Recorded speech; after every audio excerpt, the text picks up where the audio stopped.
Group সেরা হয়েও কেউ পেল রানার্স আপ, কেউ পেল তৃতীয় দল। বিশ্বকাপে এ কেমন হিসাব? 2026 বিশ্বকাপের শেষ 32-এর সূচি প্রকাশের পরই ফুটবল দুনিয়ায় শুরু হয়েছে নতুন এক ধাক্কা। গ্রুপ পর্ব শেষে যখন সবাই ভাবছিল গ্রুপ চ্যাম্পিয়ন মানে তুলনামূলক সহজ পথ, ঠিক তখনই দেখা গেল উল্টো চিত্র। কারোর সামনে তৃতীয় স্থান দখলকারী দল, আবার কারোর সামনে সরাসরি রানার্স আপ, এমনকি শক্তিশালী প্রতিপক্ষ। যুক্তরাষ্ট্র গ্রুপ সেরা হয়েও পেয়েছে বসনিয়ার মতো তৃতীয় দলকে, জার্মানির প্রতিপক্ষ প্যারাগুয়ে আরেক তৃতীয় স্থানধারী। কিন্তু একই সময় ব্রাজিলকে খেলতে হচ্ছে জাপানের মতো শক্তিশালী রানার্স আপের বিপক্ষে, আর আর্জেন্টিনার সামনে কেপ ভার্দে। প্রশ্নটা তখনই উঠছে, এটা কি সত্যিই ন্যায্য? গ্রুপ চ্যাম্পিয়ন হওয়ার পরও কেন এমন বৈষম্যের মতো চিত্র? কিন্তু এখানেই গল্পটা ঘুরে যায়। অনেকেই ভাবছেন গ্রুপ শেষ হওয়ার পর হয়তো নতুন করে ড্র করা হয়েছে, ভাগ্য নির্ধারণ করেছে প্রতিপক্ষ। কিন্তু বাস্তবতা একেবারেই ভিন্ন, আর সেটাই সবচেয়ে বড় টুইস্ট। ফিফা কোনো কিছুই শেষ মুহূর্তে ঠিক করেনি, বরং এই পুরো নকআউট কাঠামো তৈরি করা হয়েছিল টুর্নামেন্ট শুরুর অনেক আগেই, একেবারে হিসাব কষে পরিকল্পনা করে। এই নতুন 48 দলের বিশ্বকাপে মোট 12টি গ্রুপ থেকে উঠেছে 12টি গ্রুপ চ্যাম্পিয়ন, 12টি রানার্স আপ আর সেরা 8টি তৃতীয় স্থানধারী দল।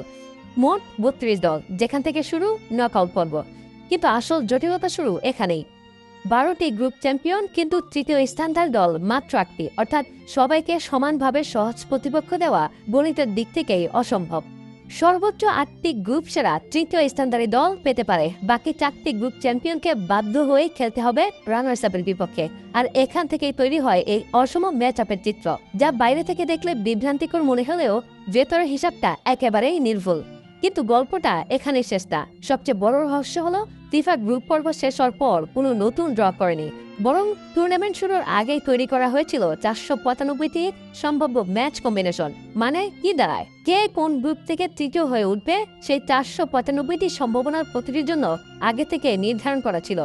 কোন গ্রুপ চ্যাম্পিয়ন কার মুখোমুখি হবে, কোন তৃতীয় দল কোথায় যাবে, কোন রানার্স আপ কাকে পাবে। ফলে শেষ 32 নিশ্চিত হওয়ার মুহূর্তে প্রতিটি ম্যাচ আপ আগেই লেখা স্ক্রিপ্ট অনুযায়ী ঠিক হয়ে যায়। আর এই পুরো পরিকল্পনার পেছনে আছে আরও বাস্তব কারণ।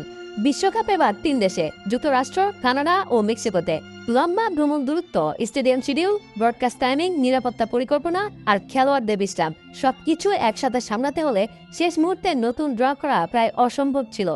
এর পাশাপাশি আরেকটি গুরুত্বপূর্ণ শর্ত ছিল একই গ্রুপের দুটি দল যেন নকআউটের প্রথম ম্যাচে আবার মুখোমুখি না হয়। সেটাও এই আগেভাগে তৈরি ব্র্যাকেটে নিশ্চিত করা হয়েছে। এখন প্রশ্ন থেকে যায়, তাহলে কি সত্যি গ্রুপ সেরা হওয়া মানে সুবিধা? উত্তরটা আর এত সহজ না। কারণ এই বিশ্বকাপে প্রতিটি পথে আগে থেকে একা হিসাব করা আর সম্ভাবনার জালে বাঁধা। তাই ব্রাজিল যখন জাপানের মুখোমুখি হয়, কিংবা আর্জেন্টিনা যখন কেপ ভার্দেকে পায়, এটা ভাগ্যের খেলা নয়, এটা সেই অদৃশ্য গণিতের ফল যেটা তৈরি হয়েছিল অনেক আগেই, যখন মাঠে কোনো বলও গড়ায়নি। আর সেই হিসাবের ভেতরে লুকিয়েছিল এই প্রশ্নের উত্তর। গ্রুপ সেরা হয়েও কেন কেউ পায় সহজ পথ, কেউ পায় কঠিন লড়াই।